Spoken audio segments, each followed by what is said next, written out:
wants to get things started off here. Just an overgrown tomb and pass it back.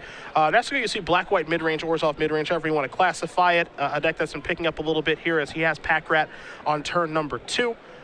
He has 4 copies of that along with Desecration Demon, Blood Baron, 3 copies of Lifebane Zombie in the main deck. Ross going to play Mutavault and pass it back. Everything else pretty stock here from Mark. Underworld Connections, Elspeth, Thoughtseize, Bile-Blight, Ultimate Price, Devour Flesh, and Hero's Downfall. You do see people starting to move back towards Ultimate Price now, though. Yeah, Ultimate Price plus Lifebane Zombie, indicators that Mark is correctly perceiving the metagame to be very green creature oriented right now. Mark is going to attack that Pack Rat into the Mutavault, kind of signifying that, hey, I've got some sort of removal spell. But what that means, more importantly, Patrick, is no third land, as Ross is going to play a forest and pass the turn back. There's the third land, a good one, too. And now we get to see the Pack Rat game that we've become so familiar with over the last couple of months. Ross going to slam down that 4th land, play a Desecration Demon, pass the turn back, as Nestico is going to discard Blood Baron of Vescopa. Here comes a Rat token, the first of potentially many from Mark. And Tom's list is one that looks pretty exposed to Pack Rat overall. There's no Mizzium Mortars, no Bile Blights, no real way to catch up. And it's, this Pack Rat is a card that's very challenging to beat if you don't have sweepers in your deck. A Desecration Demon will pay the ultimate prices. Nestico's going to come across here for 8 points of damage.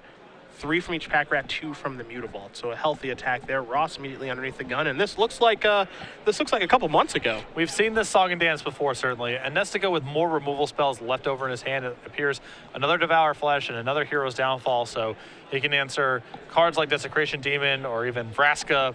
And I anticipate Pack Rat running away with this game. We've seen a lot of people with a lot of different answers to Pack Rat. We've seen Gary Charms and Bile Blights and Verdicts and Detention Spheres, but as you mentioned, Ross's deck, pretty light actually on answers. Yeah. He's only really just touching red game 1, at least for Rakdos Return. So he doesn't have something like Overloaded Mizzium Mortars as a way to get out of this.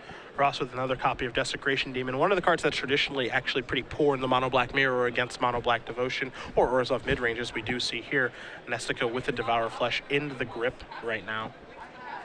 Could take that out. I mean, obviously Ross can activate the Mutavault in response and sacrifice that. But as you mentioned, we believe he has a Hero's Downfall in his hand right now as well. So Mark has slowed down a little bit, and he's going to play Desecration Demon and pass the turn back. So maybe he doesn't have the answer that he's looking for. As Ross draws a Courser of Crufix for the turn.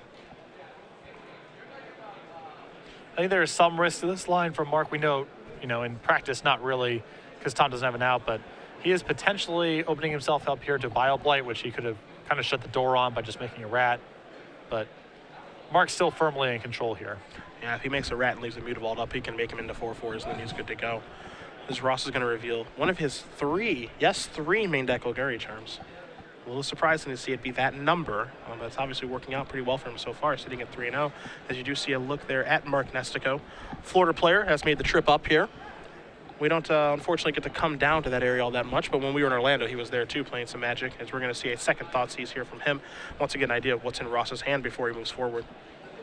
And this is a pretty good turn for Mark to land the Thoughtseize, as he still has 3 mana left over to make a rat. Yeah. Going to put him in the squeeze with Desecration Demon, too.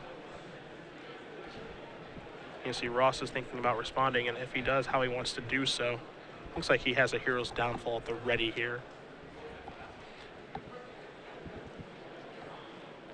I think it appears to be a Hero's Downfall and a Desecration Demon. Yeah. Ross giving this the long look. And now he is going to fire that off and take care of the 6/6 flyer. So now Thoughtseize is going to resolve. Took care of the Desecration Demon on Ross's side. Now Nestico, again with the decision to make. Still at a pretty good advantage right now. Yeah, he's a Pack Rat. Yeah, he's aware that, Tom has nothing of note in hand, nor is he drawing anything of note this turn. So Mark can be pretty confident that he can just lean on Pack Rat at this stage. Overgrown Tomb going to play tapped. Ross going to move up a little bit here. Desecration Demon trigger going to be put on the stack. Nestico says, feel free. I'm more than happy to take 6 given this situation. Ross obliges. He says you will take 6. Nestico's going to go down to 10 end step. Time to make a rat. And as you did mention, Patrick, Nestico knows everything that Ross has, both coming as far as the draw step with the Abrupt Decay and what's in his hand. Yeah, and this is an disregarded drawback of Courser. It gives your opponent a lot of information to work with, and Mark's really able to capitalize here. There's theoretically cards that could be in Tom's deck that, Mark has to play around that he doesn't have to anymore. You'll see your hero's downfall take down that courser so it can't block, I guess. or at least attempt to. Tom is mulling over using that charm here. Yeah, that'll work. I like that play. That's actually a really good play by Tom. He activates the Mutavault first, then puts a regeneration shield on so the Mutavault can actually block and not die. So I like that play a lot there by Ross. Pretty smart one. As now Mutavault will actually block. It will not die from damage. We're going to see 6 points of damage come across from those rats, and actually Mutavault's going to make it so that it's 8. And Nestico needs to make sure that he doesn't die on the counter attack. Yeah, and if, we know that Tom is drawing a removal spell next turn. If Mark has to sacrifice one of his rats to protect himself here from that Desecration Demon, he loses a lot of his clock. Messes up the clock big time. So there are your attacks, and is he just going to die in the counter? Now he's picking up his card, so is he going to die in the counter attack here? I'm not quite sure exactly what's happening here. This might be a concession here from Mark Nestico. We'll get clarification on exactly what did happen there. I mean, Mark's in a ton of trouble there. Yes. But he's certainly not dead. Yeah, I agree with you. He's definitely not dead, but we'll get exact clarification on who did win that game from our table spotter in a moment. But it looks like, yeah, Tom Ross did win as Nestico realized his mistake and does concede the game. So Tom Ross does win game number 1 as Nestico got a little bit hasty there, as I don't think he saw that play with the Golgari Charm, activate Mutavault, regenerate, and then be able to crack back and then get you for a lot of damage. Yeah. No, when I spoke too soon when I said Tom had no way to get out from under Pack Rat. Yeah. Just very skillfully navigated the damage race. Let's take a look at the sideboards here, my friends. We are going to begin with Mark Nestico, which I have in front of me. You're going to find 3 copies of Obsidian Ghost Council and Underworld Connections, 2 copies of Sin Collector, Glare of Heresy, 2 Duress, 3 Doomblade, 2 Renounce the Guilds, and a Revoke Existence. Of these cards, I gotta say I love Obsidian here. Really, really powerful card. Sin Collector also quite good as well, as you gotta believe Ross has a lot of spells in his deck, which we know he does. Yeah. I mean, at this point, Mark has no reason to not believe that Tom is just some sort of Golgari control deck. Yeah. But no matter what the circumstances are, it's safe to assume Tom has a lot of removal spells. On your side? We got a Golgari Charm, a Mutavault, 2 Mizium Mortars, 2 Doomblades, a Thoughtseize, a Rakdos Return, 2 Lifebane Zombies, 2 Underworld Connections, and 3 Dark Betrayals. I like bringing in the 3 Dark Betrayals naturally. I like bringing in the additional copy of Underworld Connections because Mark showed up Plains and discarded Blood Baron. I also expect Mizium Mortars to come in here as well, and I like Thoughtseize and Rakdos Return. So Tom with a lot of tools to work with here. He can cut a lot of the creatures that just sort of die to all the removal that Mark has access to. We're looking at things potentially like Courser, like Scavenging Ooze, things that just aren't really well equipped to fight against Mark's overload of removal. And Tom can go into a much more card advantage focused game with his own removal spells, Underworld Connections, and Rakdos Return. Yeah, I mean, as we mentioned last time we saw Tom on camera, one of the things that his deck is able to do, just like the Jund of old, is that it's able to sideboard out those mediocre and fringe cards that allow you to hedge game 1 and really side into just a really tight package of cards that are all towards one greater plan to get the job done. If you look at Tom's sideboard here, if you look at it on first blush, you just say, okay, there's 3 Dark Betrayals. Those are for mono black or for black-white mid-range or whatever.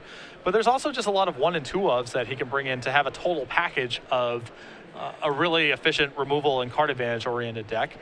And like you just mentioned, Jund, and we see this with blue-white and Esper a lot in standard as well, sideboard in this way where they have a lot of 1 and 2 ofs that are pretty versatile and they get to cut inefficient stuff. So even though the sideboard looks like kind of random 1 ofs, and a lot of the times it's 1 ofs that are also cards that are in the main deck, it's kind of hard to make sense of exactly what's going on.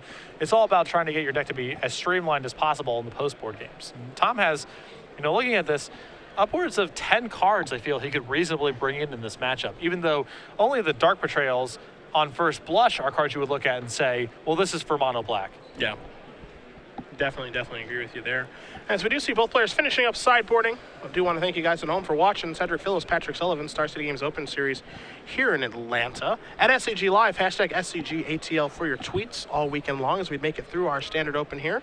We're almost halfway done. We're really humming along so far. It's been a really crisp pace.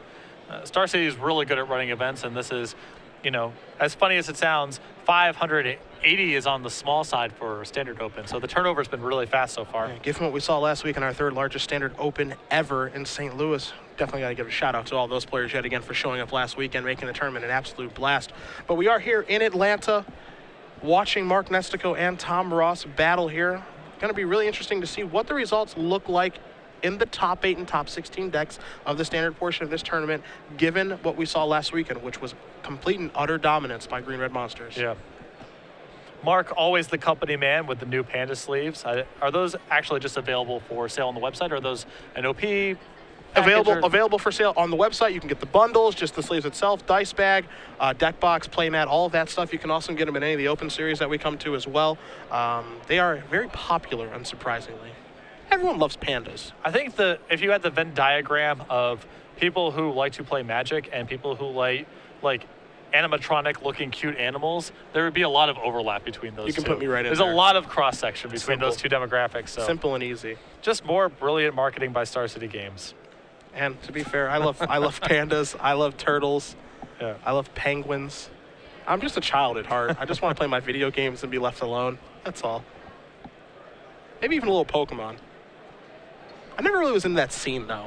Yeah, that was a little after my time. At the time that Pokemon was big, I was in high school working at a game store, so Nerd. I actually resented Pokemon rather than actually played it myself. Well, if you really want to resent Pokemon, you should watch Twitch Plays Pokemon. You should check that out. I watched that for an hour or two yesterday. My goodness. They didn't move. They didn't go anywhere. Twitch Plays Pokemon is a really strong argument for dictatorships. You just can't allow the average person to participate in the decision-making process. Did they beat it? Okay, apparently they beat. I don't know. I watched it for a while. I think they were spending an hour trying to get over a ledge to get to a gym. And I found it entertaining for like the first 30 minutes, but then they broke me. Yeah. Temple of Silence here for Nestico. Ross is going to start with the Temple of Bandits, so both players scrying to begin.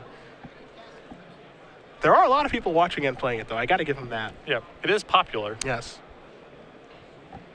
Nestico going to untap here. Let's see what he has on his second turn. Godless Shrine comes rolling off the top. Probably a discard spell, and it is Thoughtseize. So, Ross, show me your secrets. Rakdos' Return, a Hero's Downfall, and Underworld Connections, and a whole bunch of lands, it looks like. There's also a Scavenging Ooze in there. And this is a great example of the type of deck that I was describing Tom could be able to sideboard into in the post-board games. Rakdos Returns and Underworld Connections both are horrible for Mark, assuming that he just has a lot of removal spells in his deck. Yeah. It's very hard for him to beat both of those cards. So Tom really able to shift the way his deck plays after sideboarding. All right, Connections. Looks like that's going to go bye-bye. And I like taking the Connections here. Of course, we don't know Mark's hand exactly, but Underworld Connections is the more short-term threat. He can find another discard spell in some turns to handle the Rakdos Return, but the Underworld Connections requires a response right now. Yeah, that looks like what he wants to take. You know, he's obviously set it aside. I've been in this position before with a discard spell. It's like, I'm pretty sure I'm taking that, but give me just a second. All right, good to go. Good to go. Just want to make sure I take that and sculpt out my next few turns, given what I know you have and I have. Play my Godless Shrine tapped, and pass it back to you.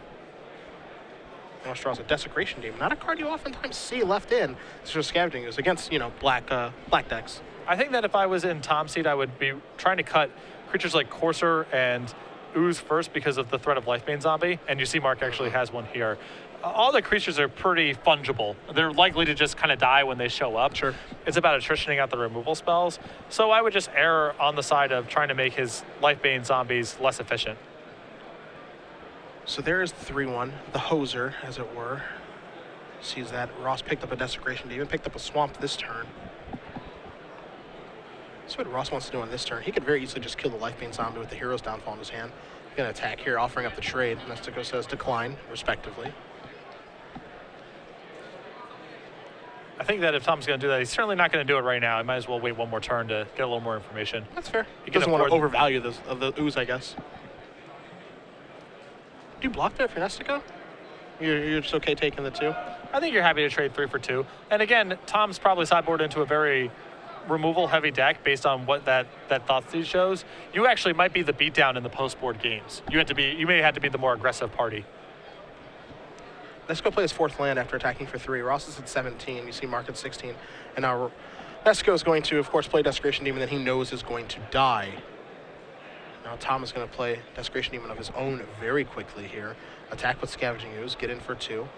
So you see our updated life totals here. Ross at 15, Nestico going to go down to 14. Take a draw.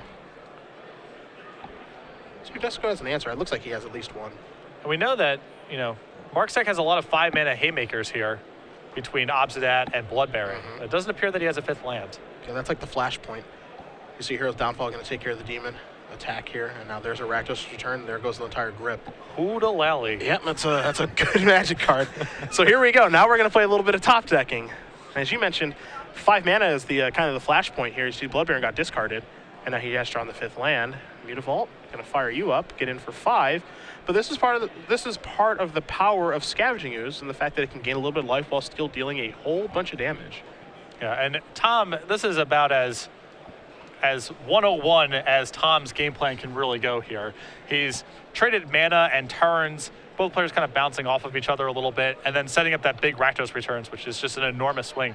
You look at a Lifebane Zombie, a Devour Flesh, and a Blood Baron, just an incredible suite of cards that Tom was able to take care of. Ross looking at Caryatid in his hand right now, deciding if he wants to use that. Is he going to play Overgrown Tomb untapped? A little bit risky, but he is. So he's going to go down to 5 momentarily. I think that's going to be moving up, yeah, and he's going to make this ooze much larger. 4 activations going to go up to 9. This would be an attack here for 6 to put Nestico down to 3. That's what's going to happen. So you've got Nestico at 3. You've got Ross at 9. Pass the turn back. Obviously, this is a threat that needs to be dealt with. There's a Blood Baron of a Scopa. That's not so bad. It is unfortunate. It is rare to say this about Blood Baron, but it is just outclassed on the ground right now. It is, but it's going to be on chump blocking duty, and that's actually pretty important. You see Ross kind of bang his hand on the table because 1, that's a blocker right now, but 2, that's a blocker that's protection from black, which means that Ross probably can't kill it, okay? And then 3, it's going to move Nestico up to 7 as opposed to 6. That's pretty important as well. So he's going to go up to 7. Now, of course, the Ooze can remove the Blood Baron. It would be an attack for 7 here, as there is Sylvan Caryatid. And I think Ross is going to pass the turn back. Now, I don't know if you saw the card that Ross drew for the turn. It was a copy of Golgari Charm, which is super important here, as that's going to take care of Lifebane Zombie. Really, really big draw there from Tom.